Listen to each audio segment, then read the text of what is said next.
नमस्कार दोस्तों, मैं मनोज चंद्र झा आपका स्वागत करता हूं। धर्मेंद्र प्रधान के इस्तीफे के साथ ही अब एक नई चैप्टर की शुरुआत हो गई है। कांग्रेस पार्टी मोदी सरकार पर लगातार हमलावर नजर आ रही है।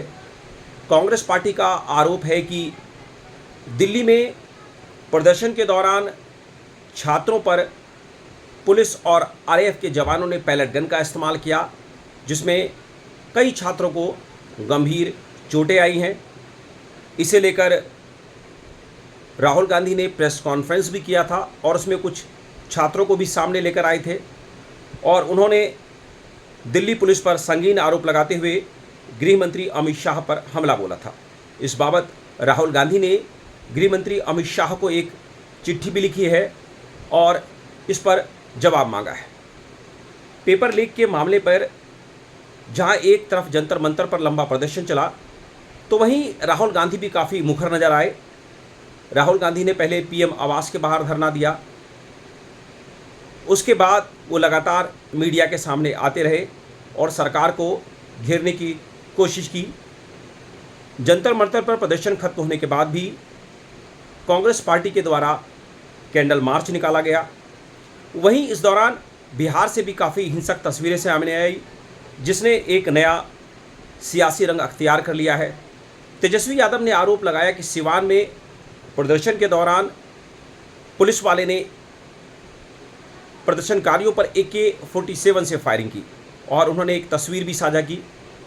अब इसे लेकर तेजस्वी यादव ने सीएम सम्राट चौधरी पर निशाना साधा है और ये मामला फिलहाल तूल पकड़ता नजर आ रहा है। साफ है, बिहार हो या फिर दिल्ली या फिर उत्तर प्रदेश, हर तरफ फिलहाल अभी पेपर लीक मामले की गूंज सुनाई दे रही है और मोदी सरकार पर विपक्ष हमलावर नजर आ रहा है।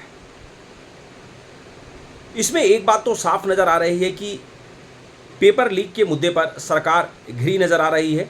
सरकार ने कुछ ताबड़तोड़ एक्शन लिए हैं, लेकिन उस एक्शन के बावजूद भी फिलहाल ये जो मामला है वो खत्म होने वाला नहीं है।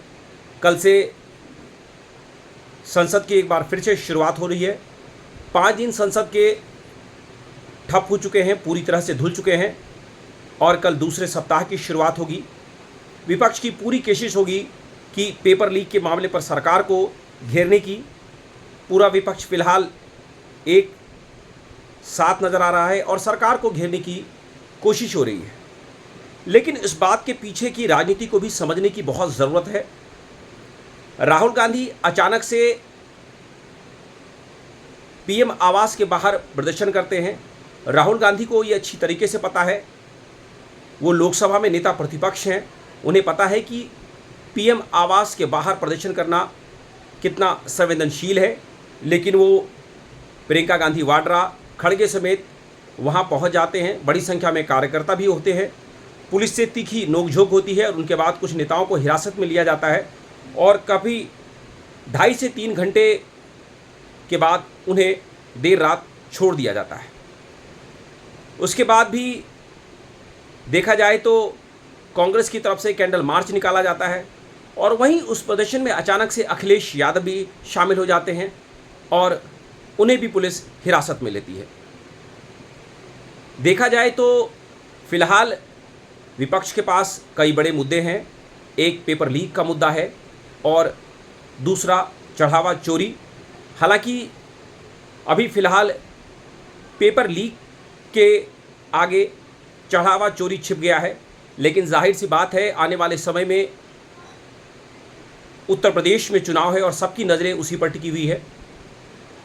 इसमें कोई दो राय नहीं कि कांग्रेस की जो है वो उत्तर प्रदेश में क्या हालत है। कांग्रेस पार्टी यूपी में अपनी ज़मीन मजबूत करने में लगी है। कांग्रेस पार्टी की माली हालत वहाँ बेहद खस्ता है और मुझे लगता है पेपर लीक के बहाने कांग्रेस पार्टी युवाओं को साधने में कुछ हद तक सफल हो सकती है। लगातार युवाओं का मुद्दा कांग्रेस पार्टी उठा रही है और कुछ इसी अंदाज में अखिलेश यादव हालांकि पेपर लीक के मुद्दे पर कांग्रेस के साथ नहीं जुड़े थे, लेकिन जब पीएम आवास के बाहर धरना हुआ तो वो भी शामिल हो गए। हालांकि डिम्पल यादव लगातार सोनम वांगचुक से भी मिली थी, लेकिन अखिलेश यादव दूर नज़र आ रहे थे, लेकिन जब राहुल गांधी धरने पर बैठे तो वहाँ पर अखिलेश यादव भी पहुँच चुके थे। साफ है कि सामने यूपी के चुनाव में एक बार फिर से कांग्रेस और समाजवादी पार्टी का गठबंधन देखने को मिलेगा।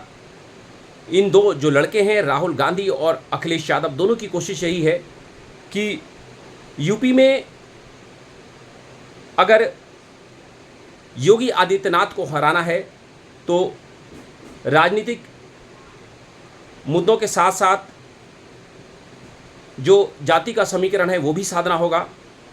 कुछ ऐसे बड़े मुद्दे उठाने होंगे जिससे योगी सरकार को हटाया जा सके। योगी सरकार 2 बार जीत चुके हैं और अब इस बार योगी आदित्यनाथ तीसरी बार भी सरकार बना सकते हैं। उनकी अगुवाई में यूपी में लगातार विकास के काम हो रहे हैं। माफियाओं पर शिकंजा कसा जा रहा है और यूपी में लगातार विकास के काम भी देखने को मिल रहे हैं। तो मुझे लगता है कि राहुल गांधी और अखिलेश यादव दोनों के ही हाथ बड़ा मुद्दा लग गया है और इसी मौके को भुनाकर वो यूपी की सियासत में चौका लगाने की कोशिशों में जुटे हैं। हालांकि ये जो दोनों मुद्दे हैं वो छात्रों से जुड़े हुए हैं और मुझे लगता है कि इस मुद्दे पर कम से कम सियासत नहीं होनी चाहिए। जिस तरीके से छात्रों ने इस प्रदर्शन को धार दी है और उनकी जीत हुई है, ये देश के लिए बहुत ही अच्छा है, क्योंकि आने वाले टाइम में जो पेपर लीक करते हैं उनके खिलाफ शिकंजा कसा जा सकेगा। इस तरह के जो अपराधी प्रवृत्ति के लोग हैं उन पर लगाम लगेगी। लेकिन छात्रों की आड़ में जिस तरीके से सियासत हो रही है, जिस तरह से राहुल गांधी, अखिलेश यादव अपनी सियासत चमकाने में लगे हैं, वो गलत है।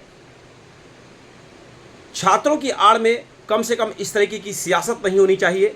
लेकिन विपक्ष लगातार इस मुद्दे को छात्रों के साथ जोड़ के, युवाओं के साथ जोड़कर इसे भुनाने में लगा है।